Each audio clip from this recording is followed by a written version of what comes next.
Order! Order! You are an incorrigible delinquent at times. Behave yourself, man!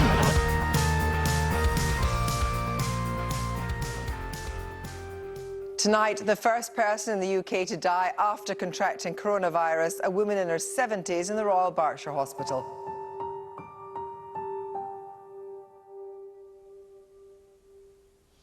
In just 10 months, we've reached this devastating figure.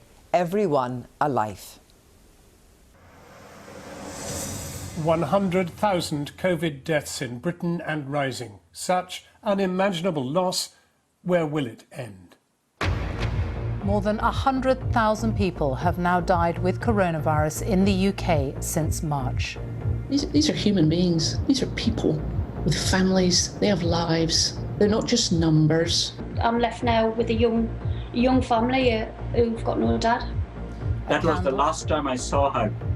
And she was so beautiful. She was so pretty. A candle for every life as the Prime Minister offers his condolences.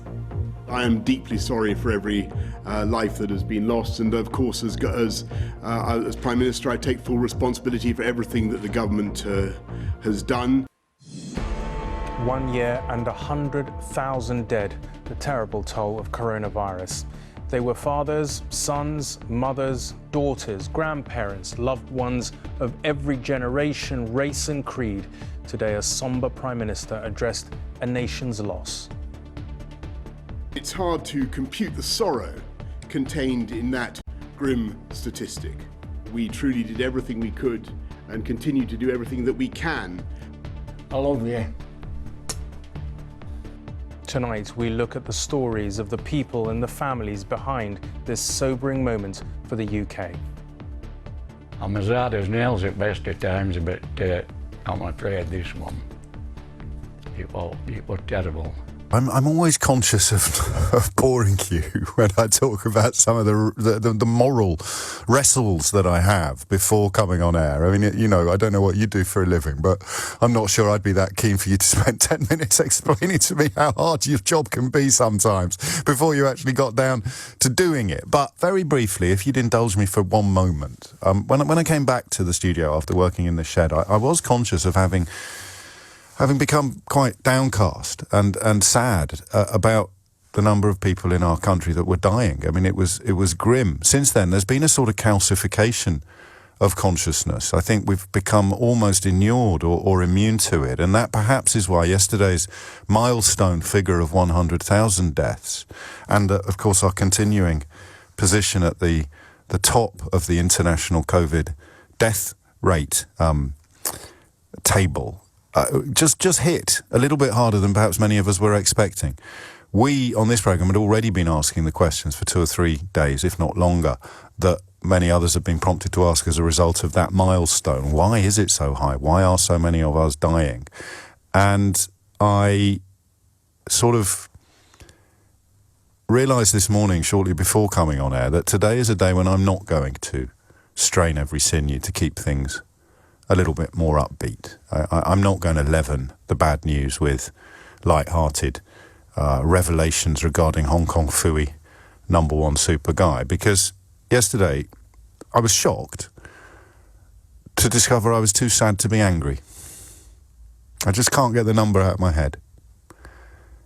All of the children, all of the grandchildren, all of the partners, the husbands, the wives, the brothers, the sisters, 100,000 of us.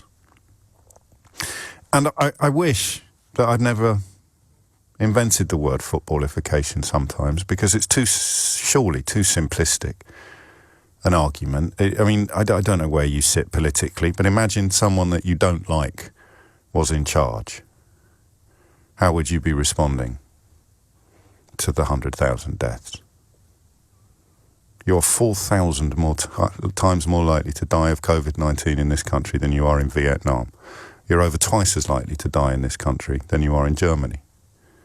Figures are frightening. And the reason why I wish I'd never invented the word footballification, if indeed I did, I'm waiting for someone to send me evidence that the word existed long before I ever used it on the radio. But I kind I kind of need a better answer to the question of why you would be anything other than just heartbroken and disgusted by what this government have done. And then as I say those words to you, of course, I wonder whether I'm guilty of it myself. Maybe, and I'm not being facetious, it's going to sound as if I am, but maybe there is a way of looking at this that doesn't paint the Prime Minister as deeply and personally responsible for these deaths, a significant proportion of these deaths. Maybe there is, I don't know. And if I said to you, give me a ring now and tell me why you still cheer Boris Johnson or why you still rate him, I don't think it would sound sincere. I don't know if it would sound... I don't know. I just don't know today. All right? I don't ever want to have to do this again, to count 100,000 dead people from our own country and to look at the decisions taken by our political leaders and see an absolutely clear line between the two.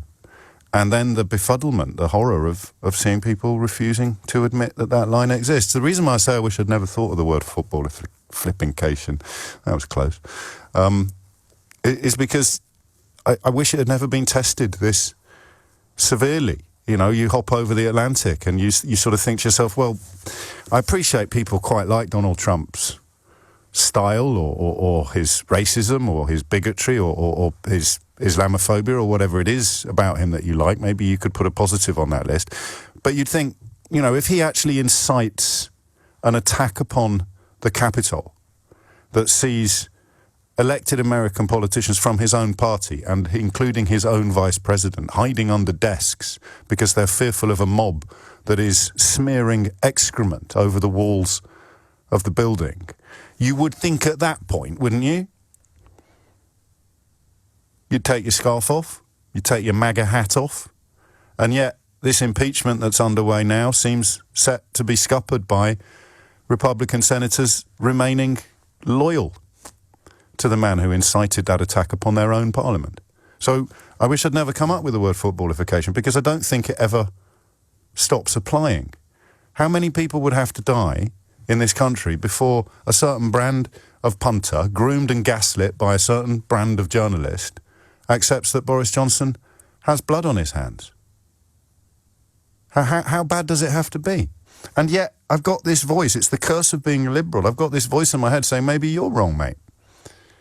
Maybe there are really simple excuses. Maybe there are really compelling reasons for believing that it's not his fault things have gone so appallingly badly. I don't really think there can be, but you never know, do you? You never know. Are you going to ring me and tell me why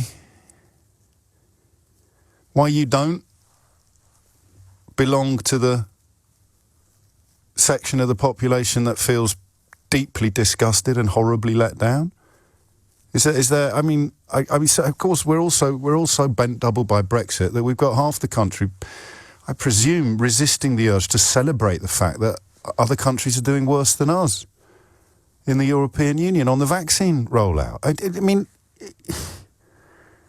the idiocy of that position is almost beyond comprehension, because if we've learned anything in the last 2 or 3 months, it's that this virus mutates and it could come back resistant to the vaccines that we have. So the only way you remove that risk is by getting the entire planet vaccinated as quickly as is humanly possible. I take enormous pleasure in the fact that we're at the front of that particular pack, but my God, you would be psychopathic not to want every other country on the planet to catch us up as quickly as possible. These petty point scorings that are underway now are almost unbelievable. I'll read you one. I'm not going to dwell on these ghouls and vampires, but you know the feelings are out there. Here's someone. So we can assume you won't want the vaccine because you'll be giving it to your mates in the EU and you'll be encouraging all your family members to do the same. How do people end up in that place? This is a country that is marking Holocaust Memorial Day by having a Home Office minister announce that we're no longer going to take unaccompanied child refugees from Calais. It might not seem an obvious link to you, but that kind of political rhetoric creates that kind of text, creates that kind of mindset, creates a population that just persists in smashing itself over the head with a frying pan and then saying thank you to Boris Johnson for providing the frying pan. Unless I'm wrong. Unless I'm missing something huge. And unless I've got my scarf. I don't really have a scarf because a scarf denotes loyalty. And frankly, I just feel profoundly let down by everybody in power at the moment, including, I'm afraid, increasingly Keir Starmer. So I don't have a scarf knotted around my neck, but maybe I've got my anti-scarf on so tightly that I can't see the wood for the trees. Maybe Boris Johnson doesn't deserve to be dragged through the streets in sackcloth and ashes as a baying crowd calls for his resignation. I just can't see it. I can't make sense of it today. 100,000 people are dead. We've got the worst death rate in the world. Countries with a fraction of our financial strength have saved their population on a scale that shames us. And yet here we are. You know, 03456060973. Give me a ring and tell me why you think Boris Johnson's doing a bang-up job. Oh, he's doing his best. No one else could have done any better. Thank God Jeremy Corbyn's not in charge. And where does it end? 200,000? 300,000? How many of us would need to die before people turned around and wondered whether the fella in charge might actually have something to do with the disaster that's unfolding among us? And I'm sorry that I've lost sight of your family's faces. I'm sorry that I come to see them just as numbers. I'm really sorry. I tried at the beginning. We spoke to people who'd lost family members, and it was too much for us to bear. Can't do that every day. We are human, you know. We are not robots. We are made of blood and tissue. We have feelings. We have emotions that sometimes override our rational and intellectual sides. And it's just too much to bear, but I'm really sorry I didn't find a better way to do that, because I know if you're tuning in every day and it feels like I haven't acknowledged your lost mum or your granddad or your brother, I just couldn't find a way to do it properly. I think that's why I'm too sad to be angry today. Because, I mean, God, it's such a pathetic phrase, isn't it? But it does have a resonance. We are all in this together. We were supposed to be. Is it as bad as I'm seeing it today? Do you feel the same way? Or can you offer up some glimmers of optimism or positivity to us? The madness of what we've become. The madness of what we've become is probably best summed up by the fact that even now, even today with 100,000 dead, most of the profession that I belong to is scrabbling around for reasons to give Boris Johnson a break. I don't get it. Maybe that's my fault. And I'd ask you very politely to help me. Help me see some positivity in this. Help me see it through a lens that isn't coloured in such a way that I think half the country's been gaslit and groomed into going along with this carnage and letting the men and women responsible for it waltz away scot-free. I don't get it. Just today, I promise you tomorrow, normal service will be resumed. We will do our best to reflect the reality of our shared existence, which is that with every tragedy and every heartbreak, there can also come some good news and some happiness. But I don't think it would be appropriate to the 100,000 and more grieving families, still grieving families. I don't think it would be appropriate today. If you're not comfortable with that, that's fine.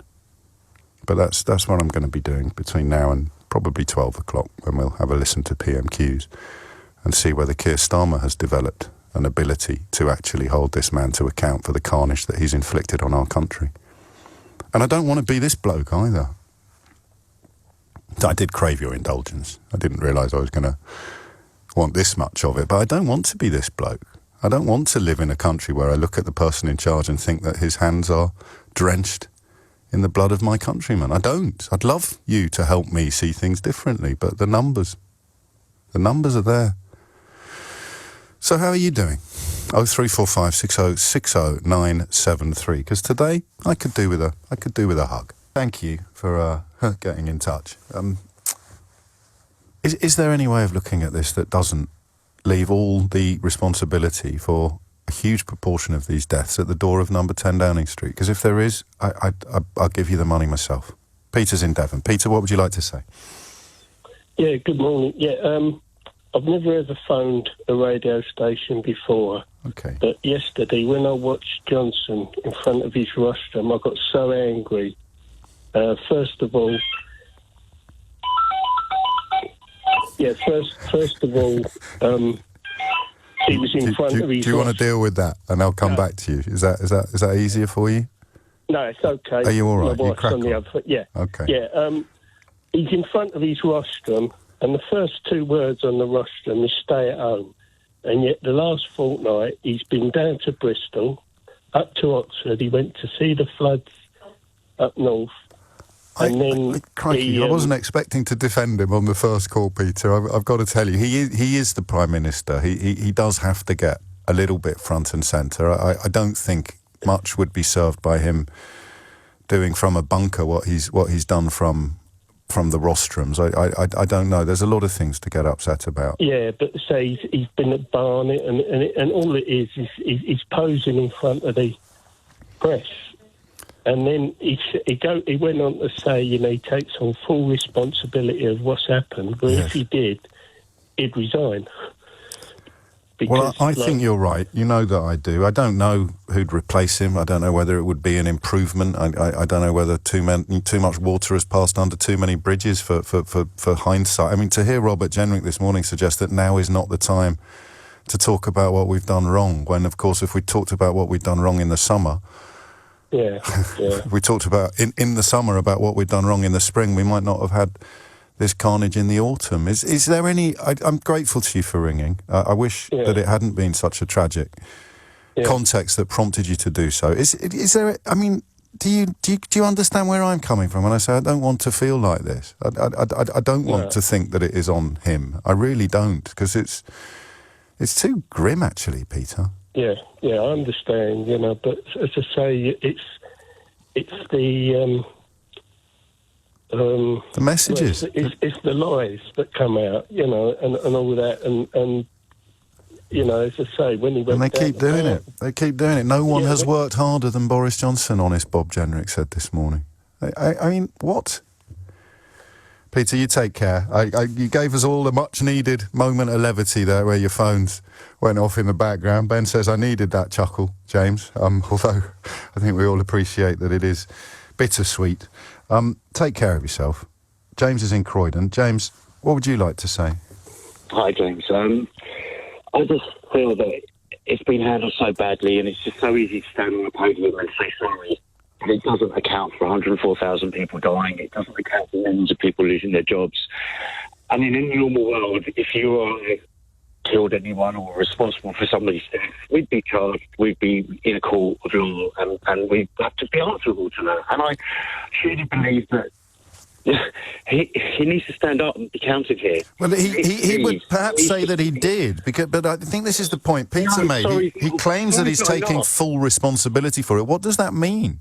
So full responsibility for me says that he needs to be charged and to stand in court. Mate, I can't. The phone line's all over the place, James. I don't know what's happened since you spoke to the producer, but if I can't make out what you're saying, and I can only apologise if it's emotion that's clouded your voice as opposed to technology, but I can't hear what you're saying, so I can't respond in the way that I would want to.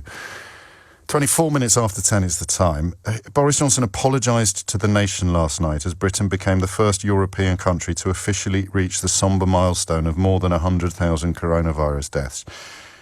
Give me a ring and tell me why we shouldn't give any vaccines to the French. How did we come this low? And on Holocaust Memorial Day, we learn that unaccompanied child refugees no longer have a legal route into this country. Maybe it's not all linked. Maybe I am having my own moment of footballification. Jolyon's in Walthamstow. Jolyon, what would you like to say? Hi, James. I don't think that you are in any way doing anything other than using your basic human empathy to connect the dots. I think the point you make about the Holocaust Memorial Day and the extremely low point in our basic empathy for the most vulnerable miners is well made. But I think what I really wanted to talk about is... I just need to, in the interest of full disclosure, I didn't realise it was you on the line. This is Jolyon Rubinstein, who's actually a pal of mine, so I wouldn't want anyone to think... I get accused enough, Jolyon, of having actors ringing in pretending to be dozy racists, so I wouldn't want anybody to think that you were here under false pretences. As I often say to cabinet ministers and sundry other people, it's a phone-in show. Anyone can ring in. Anyone can ring in. I've never felt so outraged, to be honest. I've never thought to ring in. But the thing that really struck me about the Prime Minister of Great Britain saying that he would take full responsibility for 100,000 deaths, a death toll that eclipses the Blitz, is that resignation has become as obsolete as competence. Incompetence seems to be being reframed as an everyday occurrence. And newsflash here, it's not. You pointed earlier to the fact that we're twice as likely to die in Britain as Germany, or incredibly, in a country like Vietnam. I think most British people would assume we would be better qualified we've got technology to deal with issues here as well. I mean, it's like you're counting. I've used that phrase, and again, as with the footballification, it feels a bit hollow now that we're talking about such profound issues. And I know you're going on to say the Dutch government have offered to resign. Other countries, what would you do differently? Well, anything. We're the worst in the world. It makes no sense, Jolyon. It's a phone line. We've put James in Croydon on FaceTime because we couldn't hear what he was saying. James, where were we? Hello again. Can you hear me all right this time? It's like you're in the room. Carry on. I've calmed down a bit now as well. Okay. So, in April, Australia and UK had about 700 cases each. Look where Australia is and look where we are. It's all very well standing on a podium and saying sorry, but it doesn't cut it. It just doesn't cut it. But it does. Neither does it matter, and this is why I've allowed myself one morning of doom and gloom or depression or whatever you want to call it, because it doesn't matter. This is the lesson we've learned over the last year. It doesn't matter. He's going to walk away. He's going to waltz away over the sunset, and people in my line of work are going to be cheering him as he does it. I know, and for me, and this is why, that to resign is no good, because you'll end up getting a directorship for a blue chip company and making fortunes, as they all do. He needs to be prosecuted. He needs to be answerable. What for? I mean, I don't again, that's two callers now have put me in a position of having to defend Boris Johnson. I should have known this was going to happen. Listen, people would have died, but there's been an excess amount of deaths. Millions of people have lost their jobs. Listen, in the summer, we were giving out half-price meals in restaurants. That was feeding the pandemic. We didn't know that was as silly as it's turned out to be. I'd go more recently, in December, some of his friends in the media were printing front pages saying Boris battles the experts to save Christmas. That was just over a month ago. And there he is standing up yesterday claiming that he's done everything he could do and wheeling out Robert Jenrick to claim that nobody's worked harder than Boris Johnson. A month ago, they were briefing newspapers to print front pages saying Boris battles the experts to save Christmas. He told Keir Starmer it would be inhuman to keep people apart at Christmas, and then he failed to keep people apart at Christmas, except in London and the South East. Strange times. James, thank you. There's something wrong with the phone lines. I don't know why. So I think we've put Jolyon on FaceTime as well. My apologies. The switchboard is groaning under the weight of everyone talking. We'll try and give it a tweak during the news. Jolyon, where were we? Well, I think first of all, I wanted to say that I don't think that you are... No, don't worry about me. I'm interested in how Johnson is... When you say about the footballification of politics, what we're really also talking about is, on some level, the death of empathy for those that we disagree with. And the point that I really wanted to call in and talk about was this idea of the reality of no alternative. You have a Prime Minister of Great Britain coming to the nation saying that the death toll has eclipsed the Blitz, saying that he will take responsibility and not offering his resignation, because resignation itself has become as obsolete as competence. Yeah. And I feel that there is a definitive move to reframe incompetence as being an everyday occurrence. And we've seen it in America, obviously. We have, absolutely. And I think in a way, because now the Biden administration has taken over, it seems almost more galling that we continue down this line, as you have said many times, of not being able to trust what our eyes and our ears clearly show. And I'll tell you what, James, nothing brings it home as much as today, for the first time, I'm attending a funeral on Zoom at 3:00. And there is something profoundly wrong when we don't recognise that in this great, great country of ours, there are alternatives with sage, rational, empathetic people who are capable of doing a far better job in public office for the most vulnerable in our society. And I don't think it's ever been more desperately needed, has it? No big surprises that I agree with you, but I don't want to. I would love an alternative. And the thing that makes me despair, and I use that word advisedly, is the widespread...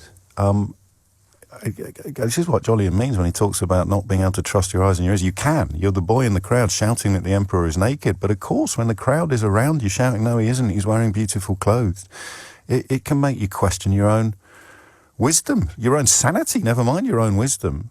We have the worst death rate in the world. We have crashed through the 100,000 mark, and the men in charge are still in charge. Not a single person has resigned. Dominic Cummings only got his sandwiches wrapped in a roadmap because he fell out with the Prime Minister's current partner. And Robert Jenrick is touring the studios this morning, claiming that they've done a bang-up job. It's far too early to work out what might have gone wrong in the first 3 waves. And nobody's worked harder than Boris Johnson. I mean, come on. Even if you... I don't know how to describe you if you disagree with me politically. Even if you really hate foreigners, then you must recognise that those 100,000 dead are supposed to be the people that you care about.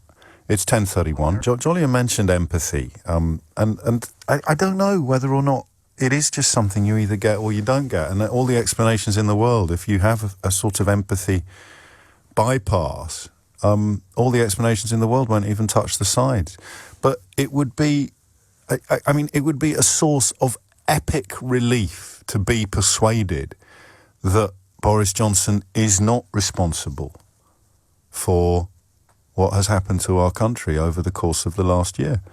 It would be a source of epic relief to have a look at how other leaders have responded to an identical threat and an identical problem, albeit in different demographic and geographical and economic circumstances, and almost every single one of them has done better, in some cases almost immeasurably better.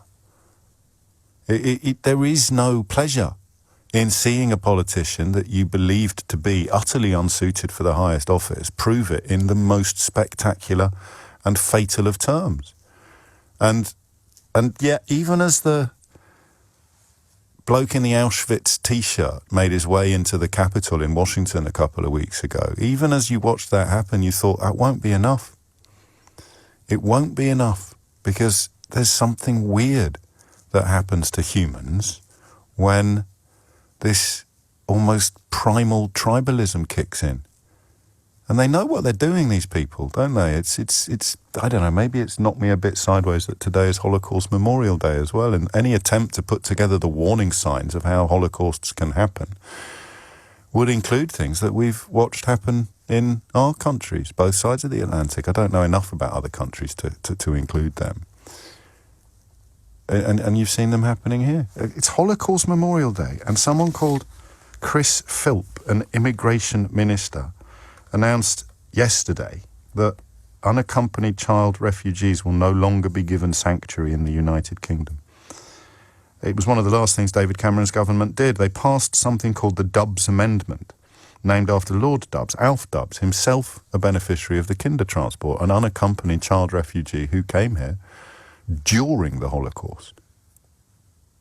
Although it's not quite as uplifting a story as I used to think it was, because that wasn't actually governmental intervention, it was individual intervention, and each child that arrived on the kinder transport had been sponsored by a British family. We've now closed that route, as I understand it. As always on the programme, if I'm wrong, let me know and I'll fix it, but I'd love to be wrong about this. I don't know how to break through into the mindset of people. There's a bloke yesterday who got in touch when we were talking about vaccines and scepticism among ethnic minorities, because that there are many historical examples of members of ethnic minorities being treated as sort of lab rats by pharmaceutical giants and even by Western governments. And I was learning that this explains why there is a scepticism, a mistaken and dangerous wariness of the vaccine is higher among members of ethnic minorities than it is among members of the ethnic majority. And someone got in touch to say something like, why do so many refugees want to come here if racism exists, or if the... And you sort of look at that stuff and there's a little bit of you that goes, is this just someone sort of, defecating in their hands and clapping because it's the only way they've ever achieved any level of attention in their lives? I mean, is it just someone performatively being disgusting? Because, and again, the curse of a liberal, you end up feeling sorry for them. Imagine a life so empty and devoid of warmth and love that you start writing to radio stations about there can't be such a thing as racism because refugees are risking their lives in the Channel at the moment to come here. And you sort of, how twisted does your brain have to be to end up in that place? And then this, empathy kicks in and you just think how awful and lonely your life must be. We're here to help, even you. I don't know. Talia is in Penzance. We're using FaceTime, so it means I'm flying a little bit sort of by the seat of my pants, so to speak. So do bear with, and we'll try and get the phone lines fixed. My apologies to everybody who's on the switchboard, but once you've spoken to the producer, we can get you up on FaceTime if you have the wherewithal. Talia, what would you like to say? Well, I'm with you on the sort of feeling more sad and jaded isn't the word, but less than angry. But when I did hear Boris Johnson yesterday speaking, and then Robert Jenrick this morning, I had a bit of a moment actually listening to Boris Johnson. And first of all, I don't want to blame. I don't think there's any point sometimes in just going all out to blame people. Well, there is, but only if you're going to learn lessons, which mean, if you do not learn from the past, you're condemned forever to repeat it. If we'd paid more attention in the summer to what went wrong in the spring, we might not have had so much carnage in the autumn. Agreed. I suppose what I'm trying to say is I listened to him trying to understand what's going on. And when I heard him speak yesterday, I thought, I bet he does think he did all he could, and I bet he thinks the government did truly all they could to minimise everything. But they never, ever, ever, from the beginning, from the outset, thought purely of health and did it from that basis. And then from then on, and I think egos got in the way, and then all the lies and the stuff that... And I've just been listening, and all the way through, they never quite tell the truth. Or, even that comment, it was going over and over in my head what he actually said, that him and the government, he would take full responsibility for the government. What does it that wasn't mean? quite him. No, you're right. And I just thought, actually, that's the most truthful I've heard him, because I think he's just reached, for me, it was just clear. Yeah, absolutely, we all know that. You are incapable to do this job. And I suppose I am still angry about it, because I hate it when people say, yes, but it'd be hard for anybody, because some people would just do the right thing. They wouldn't worry about not being popular. Christmas, they wouldn't. It wasn't worry. just It's a hard thing to do. I know, and I've got here 5 days of front page of the Sun, and these front pages don't happen by accident. This one was written by a fella that used to go out with Boris Johnson's current partner. Families could be allowed 5 days together to enjoy get-togethers over Christmas. Health chiefs are looking at the idea. 5 days of Christmas, a whopping great bauble on the front page of the Sun. All of UK to come together. These are weeks apart, and now today's on the front page. Fathers and mothers, brothers and sisters, sons and daughters. PM sorrow at 100,000 deaths. It's just insane. It is, and it sums it up for me. When Robert Jenrick said, it was a hard decision to make, he had to cancel Christmas, I thought, no, that's his weakness. If he was strong, if he was the right person to lead this country, that wouldn't be a difficult decision. For God's sake, you don't want to kill your granny at Christmas. That's what it is about. And the fact that he couldn't go, couldn't lose face, and he can't with his backbench, and he can't with the rest, I've not sympathy for him, but even now he's got backbenchers sort of urging him to increase mingling and increase mixing, even as we crash through the 100,000 mark. I think the reason I'm having a bleak day today, and I'm very conscious that this is not a... it's no way to present a radio programme indefinitely, but the reason I'm having such a bleak day, Talia, is because he's going to get away with it. But, OK, I've got a tiny positive Go on, I'll take it, whatever it is. I'm not even going to open the box. I'm just buying it. Okay, well, I mean, I'm with you on the media, and I do not get it, and that's why I wanted to say I'm not just an anti-Boris, or an anti-Tory. I'm just anti certain people and certain ways of doing things. But when this started, I personally decided I can't bear sitting in the back room just ringing the radio stations every so often. Fair enough. I'm going to try and become a counsellor. I've gone out and done my things, and I've done my parliamentary papers and all that sort of business. And it's just made me think I can't listen to people spouting lies anymore. I want to get out and do something.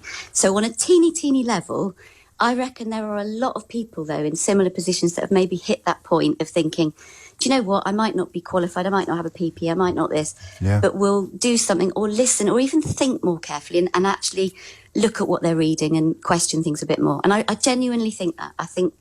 And a lot of people might come out changed in some way. And that is, you're right, that is a glimmer. My mum said it's always darkest before the dawn, and I think with Joe Biden, with everything that's been going on and climate change, and I think we've had time to take stock, and I think there's a whole under the surface bit that will come out at the end of that.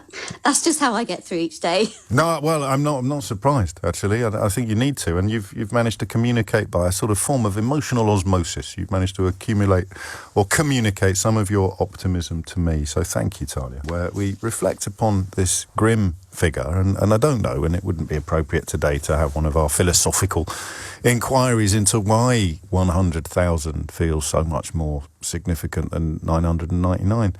I beg your pardon, than 99,000, or even oddly more significant than 104,000. There's 100,000, a massive number. We're a simple species, aren't we? Emma puts it best, as she so often does on this programme, when she says, this is the source of my mental anguish.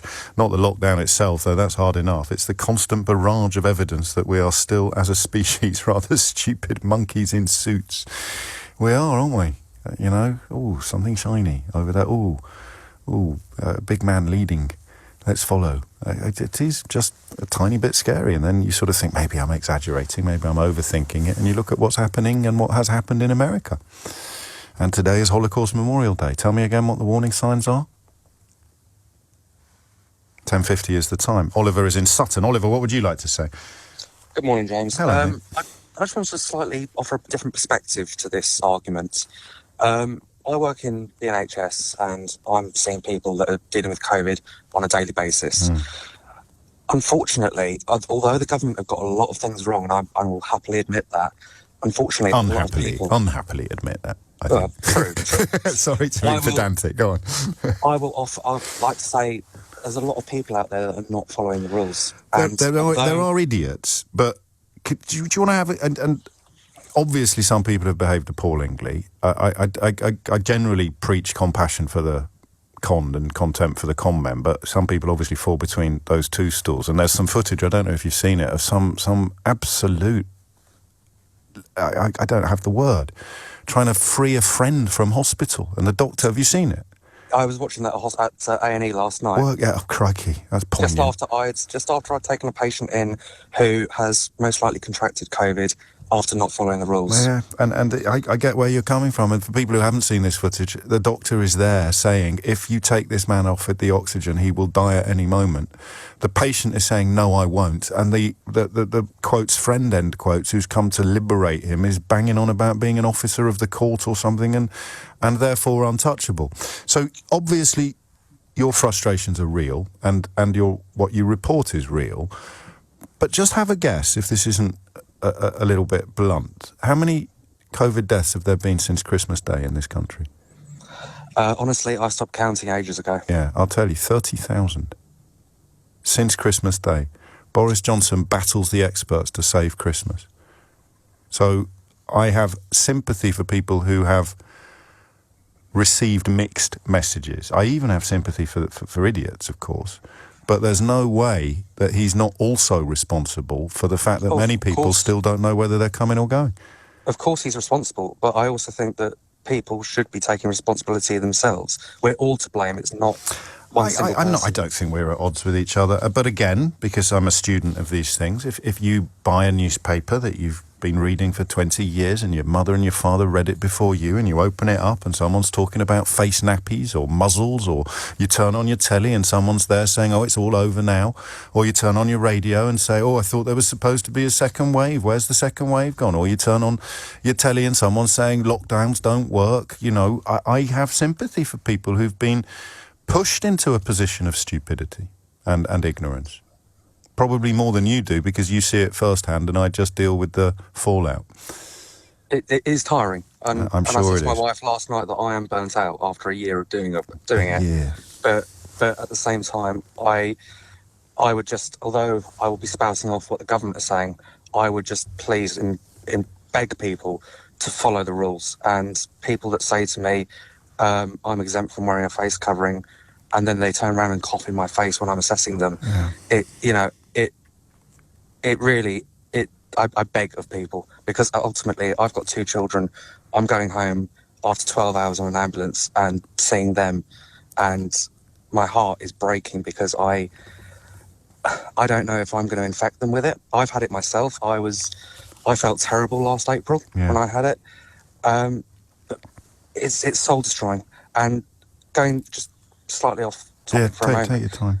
The clapping that we had last year, you know, initially it was, and this is just a personal view. I don't, of course, you know, I'm not saying it's everybody's view, but to me, after the first week or two, it felt like a kick in the teeth, because I was going to people, you know, that are very, very seriously, people that were seriously ill, and you see at 8 o'clock, they're all clapping. That's nice, that's fine. Yeah. And then you see people standing outside their homes, getting close to their neighbours for 20 minutes, half an hour, nattering away, using it as an excuse for a catch-up every week. They're good people doing bad things. They're not bad people doing bad things. You know that, don't you? I'm not saying they're bad people. No, I know. I just want to be sure that you're not losing faith in your fellow man, because if you, as a paramedic, or begin to lose faith in your whole vocation gets diluted, doesn't it?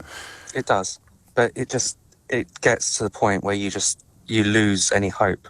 And I think I'm at that point now. Well, how can we help you get it back? If people just do what we're asking of them. We're only asking, you know, just wash your hands regularly and wear a face covering. It's not a lot, is it? It's not, but that's the best we can do. Short of going into a full-on Stay away from each other. Stop lockdown. mixing. Stop mingling. Wear a bloody mask and wash your hands as often as you can. I mean, crikey, I'm bikey. You know, to be honest, to get rid of this, I would say that we would have to go into an absolute sort of draconian lockdown where we're not allowed to leave our houses for any purpose. That's the only way that I could see, because the virus wouldn't be able to infect other people if there's no people to infect. But we can't do that. It's not practical. I can't stay at home. I have to go to work. Teachers, my child is at school at the moment. You know, teachers have to go to work. People that work in takeaways, for instance, they have to go to work. There are a lot of people that have lost their jobs through this, and I feel for them. I genuinely do. A close friend of mine has lost his job, and it's heartbreaking. And that's all on the horizon, and they will attempt to wash their hands of that as well. And you know, there's a clip from February. Oliver, thank you for all that you do. We're always here, you know, always good to hear your voice. Thank you for all that you do for me and mine, for us and ours, for all of us. And don't let your utterly justified exhaustion at the behaviour of some people, whether they are, you know, being idiots by design or idiots by choice or idiots by consequence of other people's actions, the massive majority of us have nothing but gratitude for everything that you and your colleagues do. And that leads me back to February of last year. And I think it's possibly unfair sometimes to hold politicians to vigorous account for words that may have come out unprompted, or for words that may have been off the cuff, is the phrase I'm looking for, isn't it? But when it's a speech that's been written down before it's been delivered, then I think you can conclude that it's as close to an ideological manifesto as you're ever going to get from a politician. And here is Boris Johnson in the earliest days of the virus. And when there is a risk that new diseases such as coronavirus will trigger a panic and a desire for market segregation, that go beyond what is medically rational, to the point of doing real and unnecessary economic damage, then, at that moment, humanity needs some government somewhere that is willing at least to make the case powerfully for freedom of exchange. So describing it in the very earliest days as a sort of libertarian opportunity. Again, as ever, unless I've misunderstood what his words were, but in the very, very earliest days, to be talking about a medical overreaction. 100,000 deaths later, he's claiming that he is taking full responsibility for what's happened. So what does sanction look like? What does punishment look like? What does accountability look like? What the hell does the 7 standards in public life that the government is supposed to abide by look like? And how can Robert Jenrick tour the studios today claiming simultaneously that Boris Johnson has done a great job and that it's far too early to start working out what we might have got wrong? Because at its simplest, if we worked out in June what we got wrong in May, we wouldn't have repeated it in December. I think. I don't know. Maybe I'm being simplistic. But he's going to get away with it. And why is he going to get away with it? Well, now perhaps you'll understand why at the top of the show this morning I said I wish I'd never come up with the word footballification, because I'd rather it was complicated. I'd rather the question of how is Boris Johnson going to get away with this was a more complicated one to answer. I wish it wasn't easy to answer just by saying because you've shut your eyes, stuck your fingers in your ears and tied your football scarf so tightly around your neck that it's cut off the supply of blood to your brain. You literally are incapable of holding him to account for what he's done to you, even as we crash through the 100,000 deaths barrier. Well, I don't know if anyone else could have done any better. You text me. Every single leader on the planet has done better by most measures. Every single one.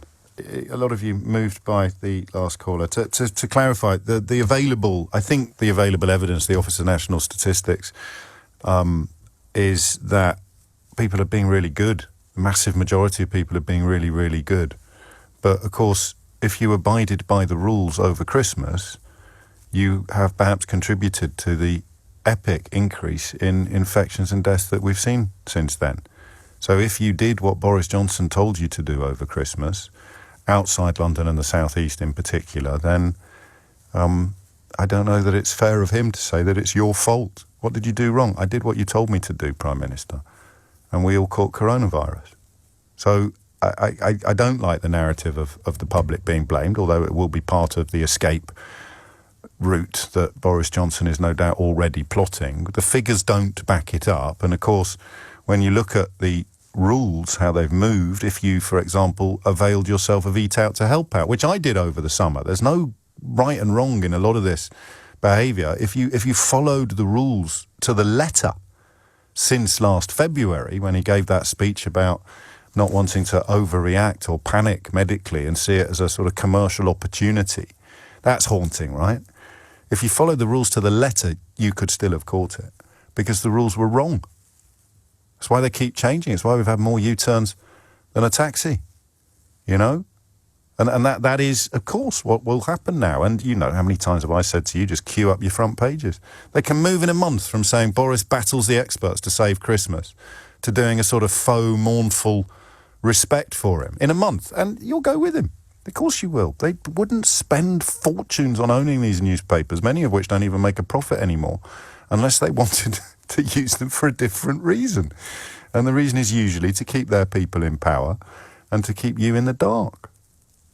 So how's he going to get away with this? Easy. Same reason he's got away with everything in his entire life, politically, professionally and personally. Just bumble on to the next catastrophe, almost unscathed, almost untouched. Again, for the gazillionth time this year, I hope I'm wrong, but I just wanted to address that, because if I was working in the NHS, my frustration levels at people breaking the rules would be off the scale. Of course they would. But the massive majority of people are obeying the rules. The problem is that from one day to the next, this lot can't tell you what the rules are. And you've then got backbenchers jumping up and down, calling for a relaxation of rules, and you've got people in the media telling you that lockdowns don't work. So how can you blame the public for that? Irresponsible journalists, ignorant politicians, and, utterly incompetent leadership. But blame the people that read the newspapers, that listen to the broadcasts and that follow the politicians. It's their fault? No. Clarity and leadership. That's how you deal with problems such as this, and we are still waiting to see it. 6 minutes after 11 is the time. Well, we still a lot of love coming in for FaceTime and the quality of the calls. How do you know we're really using FaceTime? We haven't just broken all the COVID regulations going. We've got a queue of people in the actual studio moving up to the microphone. But I agree, the clarity is unprecedented. James is in Hampstead. James, what would you like to say? Hi, James. How you doing? Good, thanks. Yeah, I have to say I disagree with you. I disagree with this idea of blaming the government. I don't think. Who do you think's been in charge? Pardon? Who do you think's been in charge? Well, my stance is that I don't think that they should take full responsibility at all, because at the end of the day, the virus doesn't spread because of what the government decides. It spreads by person-to-person contact, and I'm absolutely 100% with Oliver on his angle, what he was saying. You say that Boris Johnson told us what to do at Christmas, but he didn't. He didn't tell us to do anything. He didn't. You know, we have to take personal responsibility. Battles the experts to save Christmas. How do you think that reaches most people, James? Well, you have to take personal responsibility for your own actions, and you have to have accountability for your part to play. So what is Boris Johnson's job the then? virus, What right? is his job, do you think? Well, he has to juggle a lot of things. Look, I'm not a pro-government person necessarily. No, I just want you to tell me what you think his role is, as opposed, because you're offering it up. You're offering up personal responsibility as an alternative to political responsibility. I mean, the reality is going to have an element of both in it, but for most people, it's going to be a huge proportion of political responsibility. I just genuinely want you to tell me what you think his job should have been over the course of the last year. Well, leadership, and I was disappointed throughout the year with the government leadership. But doesn't one lead inevitably to the other? In the absence of leadership, personal responsibility becomes meaningless because you don't know what you're supposed to be doing. And then when you read a newspaper telling you that he's battling the experts to save Christmas, what are you supposed to think? You think for yourself. Think for yourself and look at what you... So where are you getting your information from? Well, I mean, I'm reading what the scientists have to say. Which scientists? The scientists in the conferences and the scientists that I read. What conferences? The press conferences. So you're listening to the chief scientific advisor and the chief medical officer? So if Boris Johnson then does the opposite of what they advise him to do with regards to circuit breakers or even with regards to the tier system, who do you think is responsible for Boris Johnson deciding to ignore the scientists? I can't. Is it about personal responsibility? You have to take personal responsibility for with what you can find out. I can't. But I just ask you, if Boris Johnson chooses to ignore the scientists that you've decided through personal responsibility to follow, whose fault is that? Well, I'm not privy to all the other things that the government are trying to juggle, because I know that economics was part of it as well. Yeah, we're moving around a bit. I'm just asking you, who do you think is responsible for Boris Johnson deciding to ignore the scientists that you just said personal responsibility should have led us all to follow? Well, who says that he was ignoring the scientists? They did. When? When they said the tier system is not going to work and we wanted a circuit breaker in September, a 2-week circuit breaker in September. I'm not here to defend. What are you here for then, mate? You said I'm just trying to offer the idea that I've been very disappointed today with the lack of insight that the public's role in this. And whose job is it to keep the public informed? I think partly the government and partly the public. How can the public inform the public? How can the public inform the public?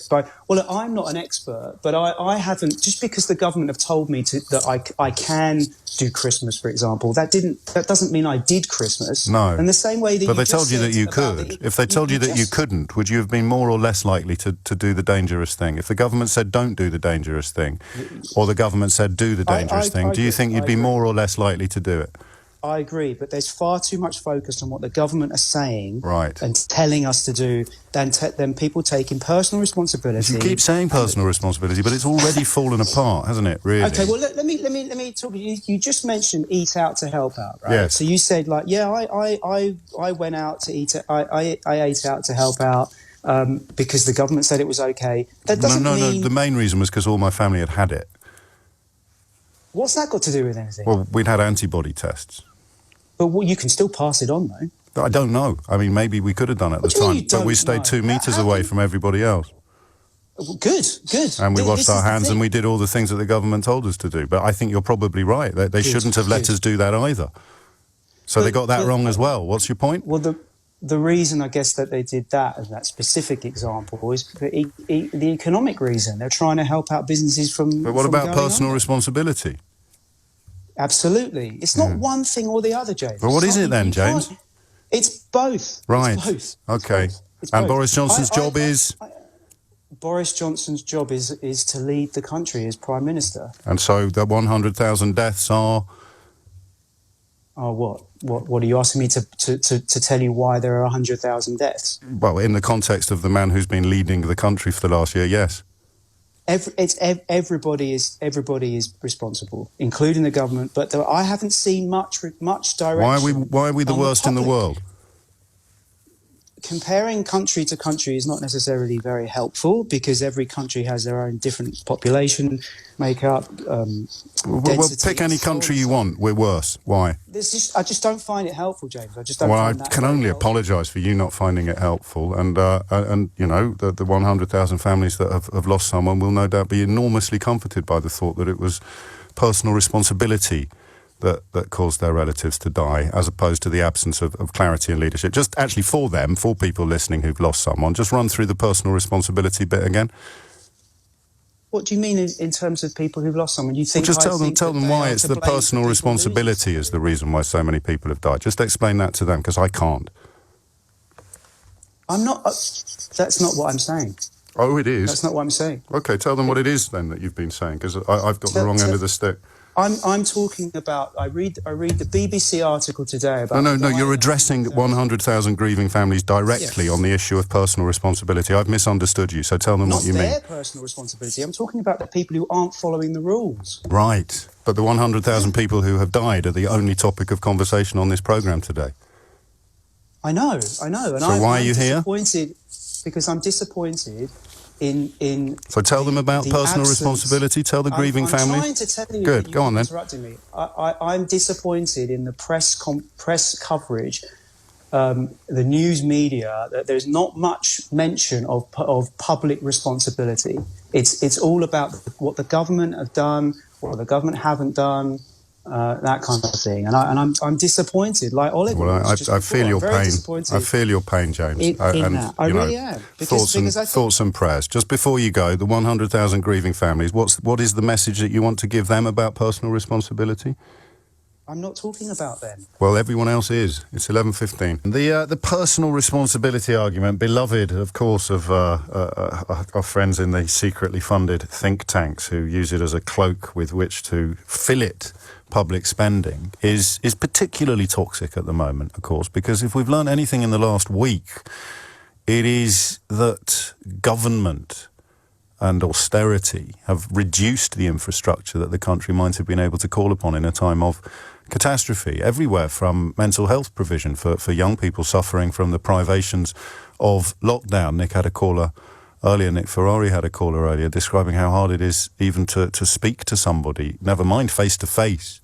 You remember 5 years ago when we were told someone had a 14-month waiting list at a South London mental health service. That the personal responsibility argument, I know most of you don't need me to explain this, but if you wonder why I find it so repellent in the context of a global pandemic, in the context of public health, then it's the same as in the context of war. You know, it is a lesson that we have been spoon-fed by billionaire-sponsored media and secretly funded think tanks, that good government is somehow interference in our lives. We don't need to help people be healthier. We don't need to help people be happier. We don't need to help people be safer, because they should just take personal responsibility. which is a very, very persuasive argument if you come from privilege, as I do. You know, I love that idea. Well, why should I have to pay tax to help hungry children get fed? Why should I have to pay tax? I can afford to go privately. So personal responsibility. If you're confused as to why it is such a popular line for our friends on Tufton Street, then that's why. It's an alternative for society. You see, personal responsibility. No such thing as public duty. Yeah. 20 minutes after 11 is the time. Where are we going next? David is in Basden. A lot of love for FaceTime. It won't last. We can't do this every day. David, what would you like to say? Hi there, James. Hopefully I'll get enough time to say what I need to say. It's quite important. Firstly, I'd like to say that I've wrote to an MP. I got it right from the very beginning, said to him, shut everything down at the time when it was very low. Everybody wear their mask in the shop, at the time it wasn't. Right now, they need to make sure people, or I hope that people will understand why they need to wear masks outside as well as inside now, because of the wind, because of thermal rising, the heat from the ground keeps it up in the air, the germs and everything, the virus. They're breathing it in as they go past people. If you want to know what the air does outside, all you need to do is vape. So that's the first thing I wanted to say, because that's very important. People need to wear masks on outside as well as indoors, whether the government's out or not. What I'd like to say is, as well, is I do understand what that guy was saying. I completely and utterly agree with what he's saying, but you said that you wanted to understand, and please someone tell me so I do look through different lenses. He was trying to explain to you about it. Yeah, he wasn't saying that everybody's, you know, it's their own fault and it's everybody's individual fault. What he was trying to say is this half the population doing exactly what they know they should be, relevant of what Boris Johnson's saying, and there's half of them that are not. And it's the people that don't care that are selfish. That's statistically untrue. Let me. I appreciate you want lots of time, but you've already lost me a bit, David. Just give me the central point you rang in to make, apart from everyone needs to wear a mask in public. So basically, exactly what the previous caller said is that it's up to every individual. If someone said to me, if I could just say this one thing, if someone said to me, jump off a cliff. If someone said jump off a cliff, I'm not going to jump off a cliff. I hear right. Okay. No, that's sound advice. Very sage. No one jump off cliffs. All right, but mingle at Christmas by all means. Actually, no. Come back, because he told you to mingle at Christmas. Did you mingle at Christmas? No, I'll never. No. Well, you're in Basildon. You weren't allowed to, were you? It's the rest of the country that was told that it would be fine. How do you explain that? Because I've got intelligence. I can work out of myself. Okay. All right. I don't need someone telling me that. I just envy you, I guess, on the old intelligence front. 23 after 11 is the time. Adam is in Bletchley. Adam, what would you like to say? Hi, James. How are you doing today? I'm grand. Despairing at my fellow man, but hey-ho, it's a living. Yeah, well, it's a very difficult time to be a compassionate, intelligent man, isn't it? I don't even know whether you're being sarcastic. What did you ring in to tell me? A couple of things. First of all, you know, if there's going to be an inquiry, I don't think it's going to lead anywhere. And no, nor do I. But I hope we're wrong, don't you? Well, of course, I hope I'm wrong, but I don't think that's going to happen, because, you know, if you listen to your morning colleague, you know, Nick Ferrari. No, you can't. No, it's all falling apart, even with the FaceTime clarity. You can't come on and slag off my colleagues. I wouldn't come to your workplace and start slagging off yours. Sorry. Are you still there? This is not... Hello? Can Hello. You hear me? Yeah. Yes. Mr. Jenrick made a point that this is not the time. So right. if not now is not the time, then when? After the next election? I know. I didn't hear Nick's interview with Robert Jenrick, but I heard him on another radio station, and the claim that that now is not the time to work out what we might have got wrong is actually beyond belief, right? Well, if it's not the time, then when is it? I don't know. If it now not the time to hold Mr. Trump to account, when is it? Yeah, I don't. Well, this is where the bleakness comes from, because you know you're going to waltz off over the horizon untouched, and you've heard it on this programme today. They're already putting the building blocks in place to blame it all on. Did Therese Coffey blame it all on obese people, and the same people people that rail against a sugar tax or against public spending on health are going to be the first to say you're all dead because you're all too fat. 10 years of austerity. No, none of that. Yeah. None of that. Yeah. Breathtaking. But, in broader terms, I think we need to have a long, hard look in the mirror and think, what kind of a society are we? Well, Because, we're a society that chooses the eve of Holocaust Memorial Day to announce that unaccompanied child refugees will no longer be given sanctuary in the UK. That's and then what... you got an ex-Supreme Court justice saying, let's have a conversation about the value of human life. I actually called you on that day. I was trying to get through the program. My son is autistic. I'm homeschooling an autistic child at the moment, and he's never gonna, bring anything valuable to the society. He's most likely will never pay his taxes. How do you value his life? How do you put a value on 100,000? Well, blimey, I think there's some food for thought there, and I thank you for it. I really do. You sort of reach for the historical comparison with the Spartans, of course, when it comes to what they did to members of their society who were vulnerable, or to paraphrase Adam's rhetoric there, who would have been judged to be of less value than others. I think Jonathan Sumption was slightly misrepresented in some of the coverage of that story, but yeah, the central point was that families like yours received the message that their lives were of less value than others, which, a bit brutal. 26 minutes after 11. Adam, thank you. Richard is in Belfast. Richard, what would you like to say? Hi there. Hello. I've always been puzzled as to why the politicians were making any decisions as regards the pandemic. There was no manifesto that said, in the event of a pandemic, this is how we would deal with it. They were blind 12 months ago. Zero knowledge, zero experience. How could they? So why did they just not say, the experts will make the decisions, we will communicate and implement. That's our job. Because everything they tell us to do, we will do. I think that there was a tension, rightly or wrongly, between health and wealth, as we said from the start. I don't think they could have been expected. Oh, you're doing it again, putting me in a position of having to defend these people. But yeah, you're saying with the benefit of 2020 hindsight, they should have gone all in on health. They should have got made like Australia, or made like Japan, or made like South Korea, and just focused on getting it out of circulation as quickly as it was humanly possible. And that way, the economic damage is minimised as well. Yes, there was an expert on the TV, and he said, you need people experienced in science, knowledge, medicine. They are the ones that know how to control a pandemic.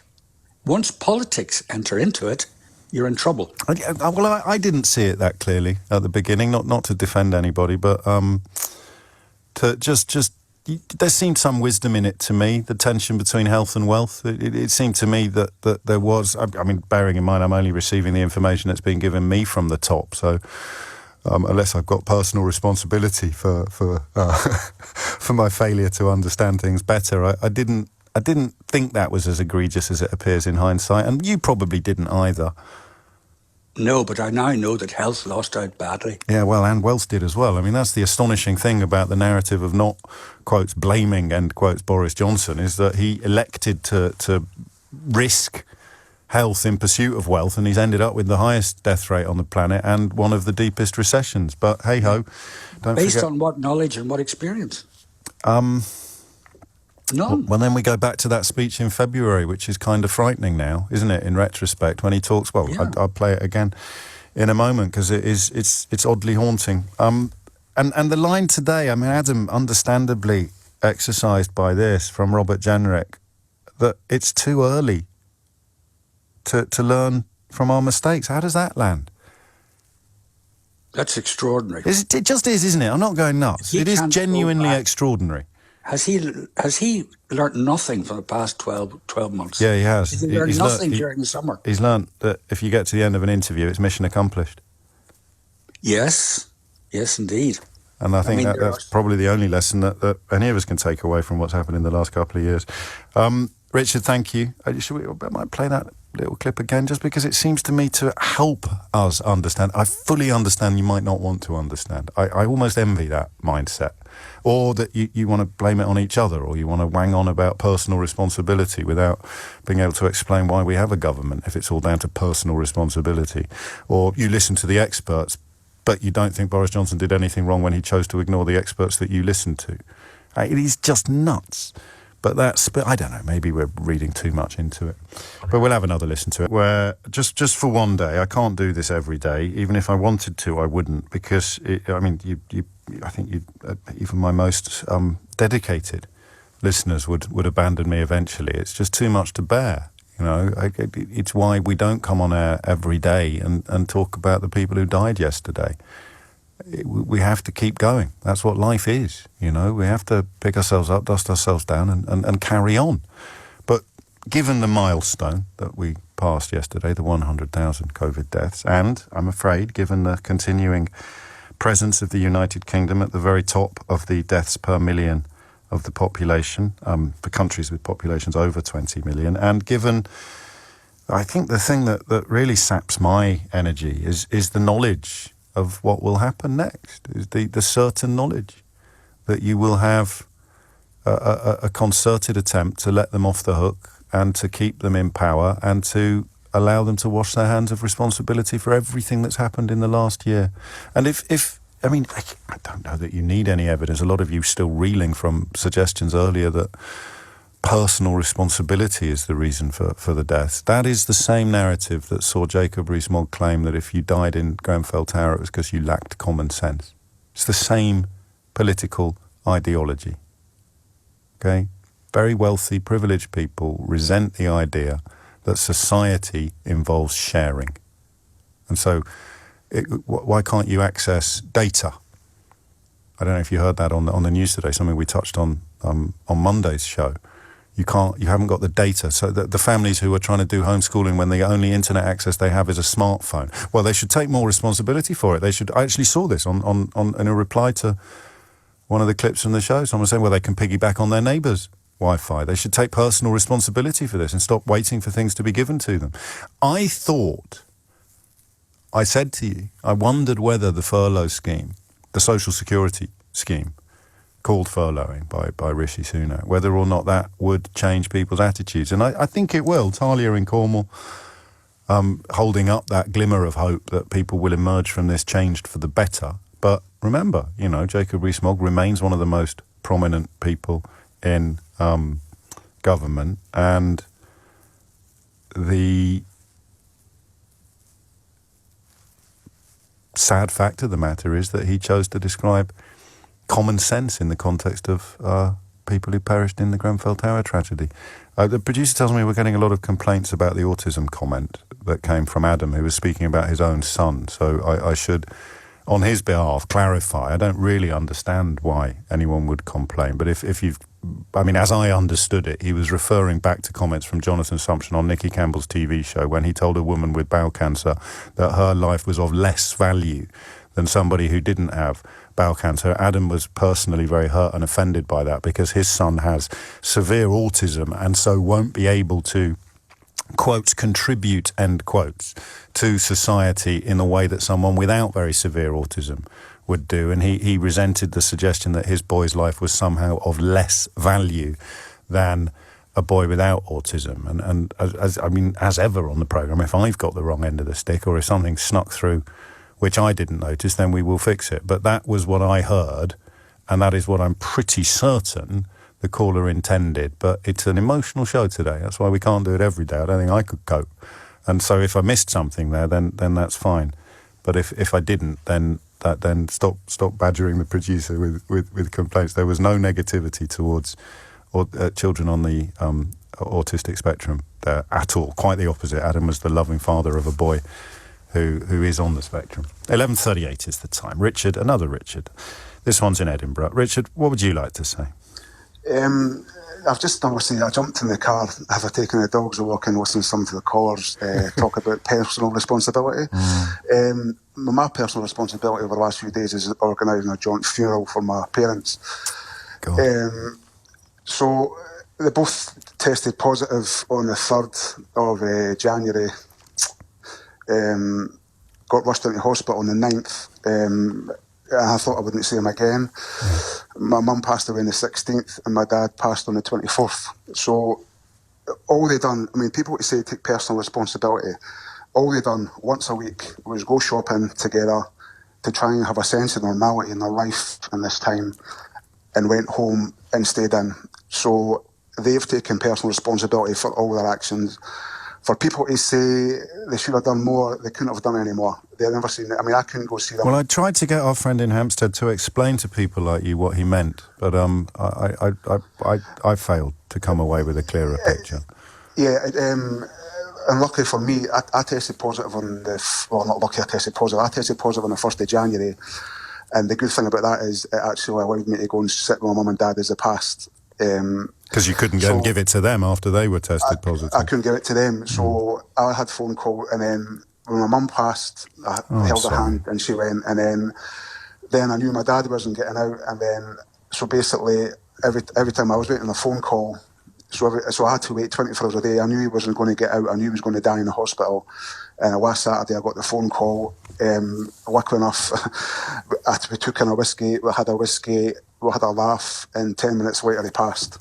So people to say that they didn't take personal responsibility, I don't know that the suggestion. I found it repellent. I find it completely redolent of Rees-Mogg's comments about Grenfell Tower, and Sue in Shrewsbury reminds me, very kindly suggests I'm too young to remember. Sadly not, Sue, but the recession in the 80s and the massive unemployment figures, the get on your bike narrative that was punted by Norman Tebbit was designed to make people who were unemployed be responsible for their own unemployment. So we know where it comes from. I'm over that age. I'm a 50-year-old man, so I'm over that age. I remember all these times.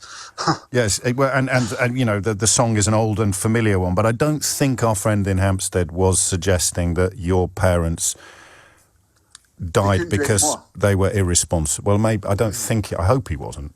At least. It's just, babe, I've got the wrong day stick because I say everything's quite raw at the minute. Of course it is. I just jumped in the car and you basically told him, and I was grateful. Every time you told him to go somewhere, he reached a dead end. Well, and I'm driving along, and maybe I've got the wrong end of the stick. No, well, I don't know. I'm pretty sure that if you put it to him that he was telling you that your parents died and it was their own fault, I'm pretty sure he would dispute that. Yeah. It's kind of the end of the stick that I got as well. But as you say, emotions are running high. How that's going to be a tough goodbye for you, Richard. It's going to be myself and my sister. I've organised a funeral for my mum, and then obviously my dad passed. They've managed to get a joint funeral. It's what they would have wanted. They're going away together. Yeah. It's going to be tough, but of course it is. There we go.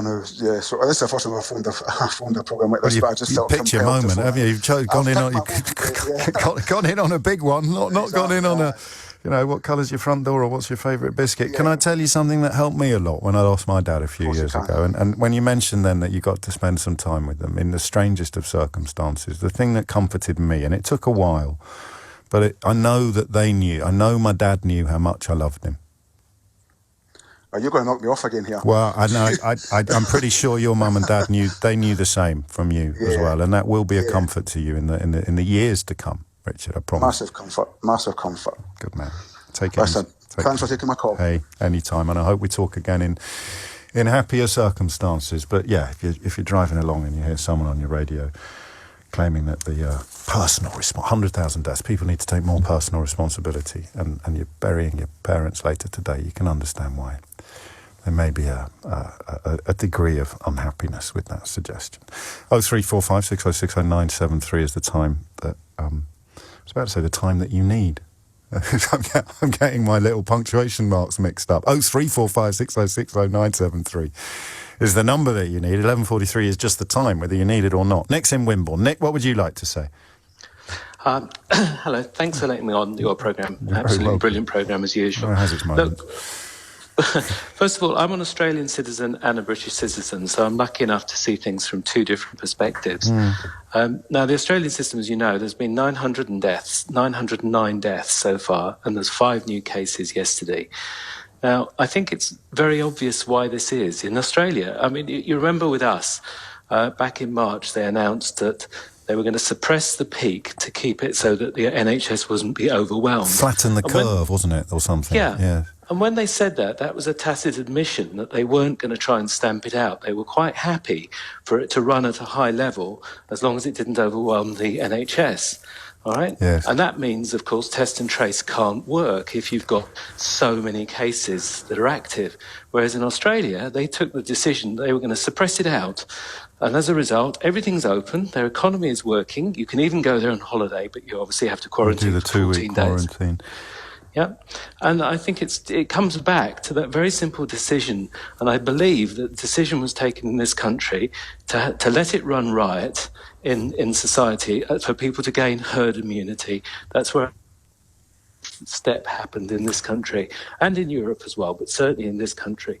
And they didn't do that in Australia. They said they recognised that this really is going to. And then, for people interested in understanding or learning lessons, the reason why we have suffered so much more than other European countries who broadly pursued similar strategies is, I think, and this is only something that's landed this week for me, is because of what had. The state of our society, the infrastructure, the support that was in place for people who needed support. Yesterday's show was largely about people who don't want to go to work but will lose their homes if they don't. And that explains a large part. I mean, we're back to personal responsibility, aren't we? Again, if I either go to work with coronavirus or I lose my house, well, you need to take more personal responsibility. It's just laughable. But it comes back to that leadership issue. Of course it does. This really is the policy. In fact, the policy in Australia was to eradicate, whereas the policy in this country was to flatten the curve. And by flattening the curve, they were tacitly saying... I don't think it was tacit. I think it was explicit, wasn't it? I mean... There was no... Devi Sridhar was explaining this from the very beginning, a professor of public health up in Edinburgh, that eradication, not containment. And of course, what I didn't understand, but she probably did, was the mutation being part of the problem with containment, because until the vaccination is complete, and this is why the Little England celebrations of the fact that we're currently doing better than Europe is so ridiculous, dangerous and deadly, is none of us are safe until the planet is vaccinated. None of us are safe from the next mutation that may resist the vaccines that we've got. So the sooner everybody is vaccinated, the more confident we can be that it's not going to mutate into something that is currently resistant to the available vaccines.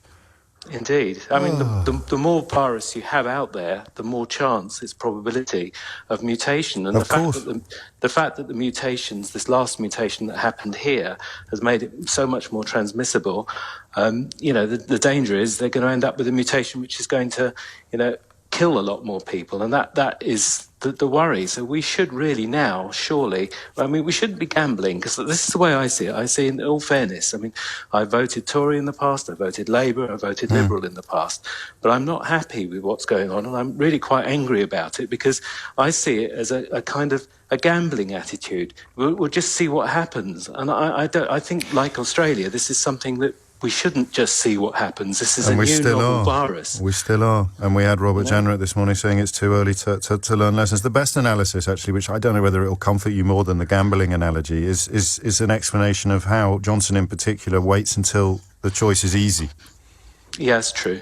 He just waits until it's easy. So, talking about it being inhuman to not spend Christmas with multiple other households, and then reaching a point where he actually had to tell us not to in London and the South East. He just delays and delays and delays and delays until it becomes easy to make a decision. Is it because he doesn't want to divide his party, so he doesn't really want much discussion about it? He just wants to be loved, you see, so he doesn't ever want to announce anything that's unpopular, and if it becomes inevitable that he has to announce it, then his popularity is sort of protected than if he took a genuine, not a risk. If he did something unpopular early, he would save lives but lose the PR battle in the short term. He'd lose the news cycle. Leadership is about taking unpopular decisions, and you tend to keep the people with you. If you know you're being told the truth, if you can trust the government, you will do the difficult things on that basis. And I think, unfortunately, Boris came in on the back, obviously, as Brexit. We know that Brexit is sat on a pack of distruths. Yes. And I don't think that his government, the people he's got around him, he selected the kind of people that would be loyal to him. And I just think that, faced with this formidable enemy that is COVID, I'm afraid I don't believe they're up to the job. And I think now is the time for a government of national unity. I really do. The suggestion that there are 30,000, 40,000 more deaths on the way, it is just boggling, mind-boggling that this could be seen as anything other than the responsibility of the people in charge. But we are where we are, beautifully put.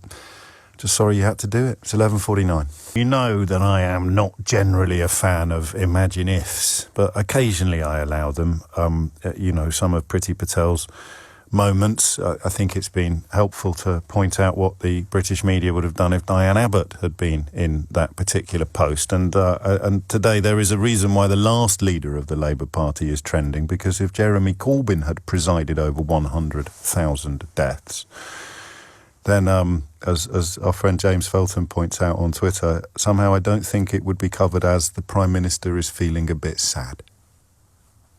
Would it? Could you imagine what people who are still unable to hold Boris Johnson responsible for 100,000 deaths would do if Jeremy Corbyn had been in charge? As you know, I'm whatever the opposite of an admirer is of both men, but on this occasion I think that's a valid point to make, because what it highlights is just the double standards. 100,000 deaths. Our response should be identical regardless of who is in or who was in charge. But you know it wouldn't be, you know it won't be. We'll catch up with Theo shortly, and then we'll have a little listen to PMQs and see if the new Labour leader can, hold the Prime Minister to account today. Because I don't know, one or two rather inglorious exceptions, I don't know that there is anything else that the country needs to see now or next. It's Boris Johnson saying he takes full responsibility. I'd like to know what that means. 11:54. I wonder how long it will be before Jacob Rees-Mogg comes out and says that everyone who died of coronavirus lacked common sense, and that's why they died. Because that's where the narrative will lead. Mark my words. Let us take one more call before we cross to Theo. Vicky is in Headington, in Oxford. Vicky, what would you like to say? I think that when you look back, it seems that everything that Johnson has done, he's done too late, and he's only gone halfway. There's always been some filtering out at the edges. Yeah. So he does a lockdown, but actually there are so many exceptions to the lockdown that it's not really lockdown. Then he institutes test and trace. But instead of supporting at the local level so that people really look up and see who has been tested positive and follow them up and make sure that they can isolate, it's done centrally and at enormous cost. I mean, really huge cost. And so we've ended up with... we haven't followed up on... It's the worst of all worlds, in a way. So it's the worst of all worlds. And then what's more, he's helped his cronies with getting PPE. So money has been squandered there. Money has been squandered with test and trace. We haven't supported at the local level. So, and of course, through austerity, that has all been decimated. So in fact, our NHS, which we keep clapping for, poor things, they were decimated before this ever began.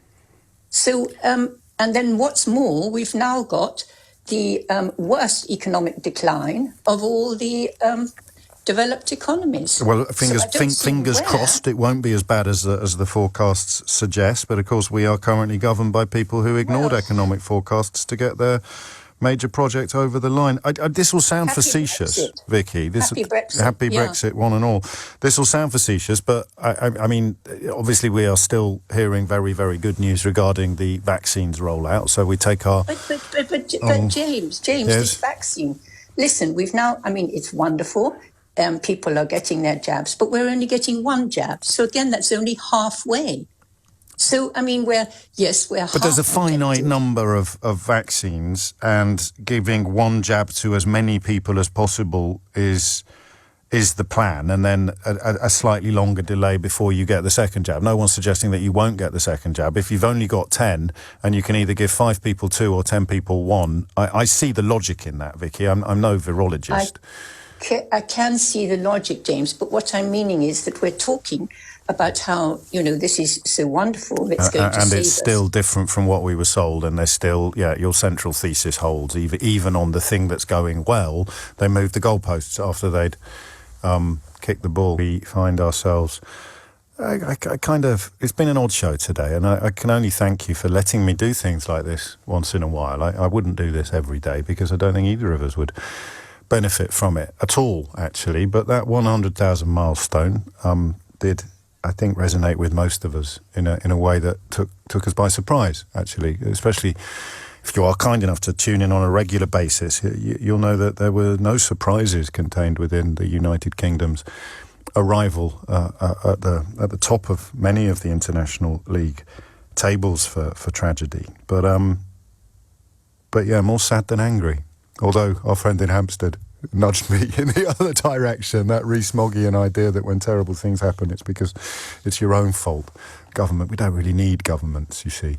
That's the Tufton Street lesson. You don't need government. Small government, small state. Why do you think 100,000 people have died?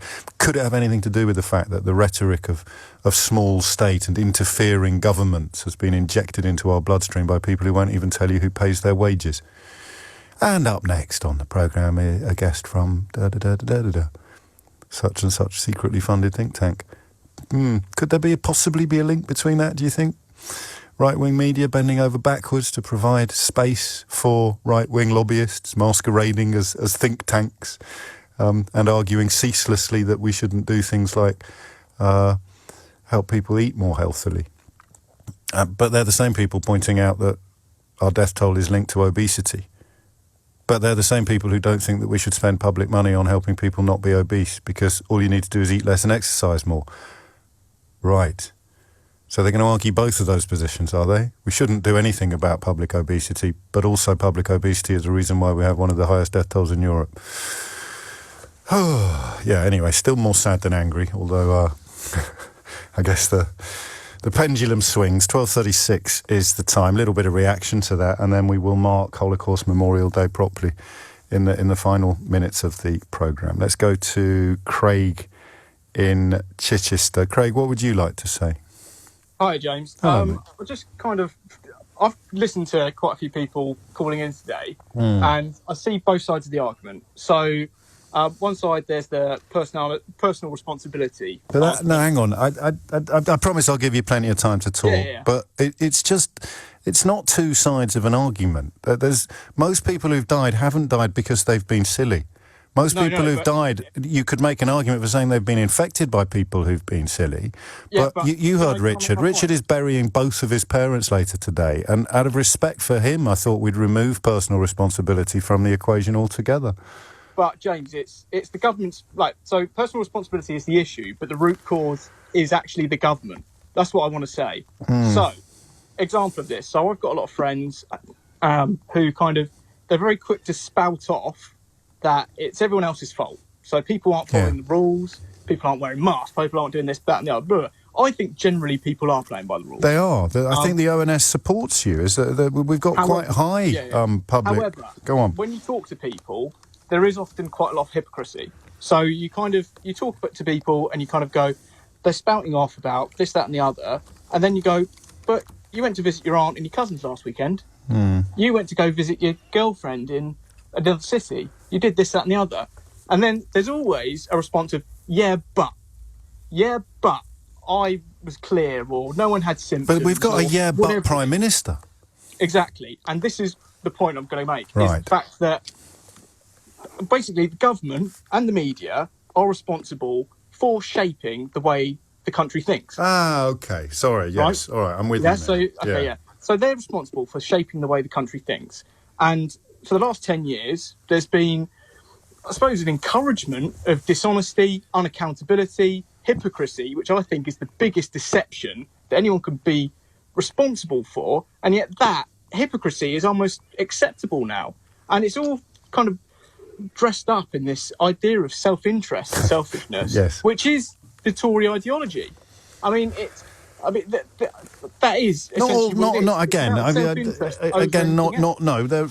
There aren't many left in the current parliamentary party, but there are plenty of the Conservatives that Boris Johnson chucked out of the party last year, or the year before, in fact, don't deserve to be described in that way. Their ideology wouldn't be selfishness and self-interest, but the current strain is a particularly virulent strain of selfishness, certainly. Yeah.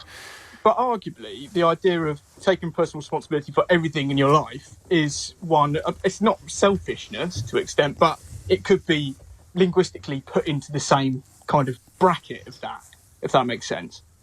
And of course, I can take personal responsibility because I've got the luxury of time, space, money and choices to tell somebody who is struggling to feed their children during half-term while also holding down 2 jobs that they should take more personal responsibility.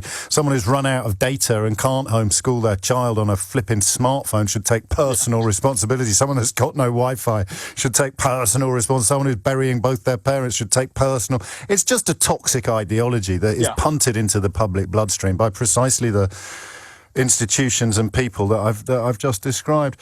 How, and this might sound like a silly question, if we had Boris Johnson here now, or indeed any cabinet minister, and we said, when will be a good time to start learning lessons from what you've got wrong over the last year, what do you think they'd say?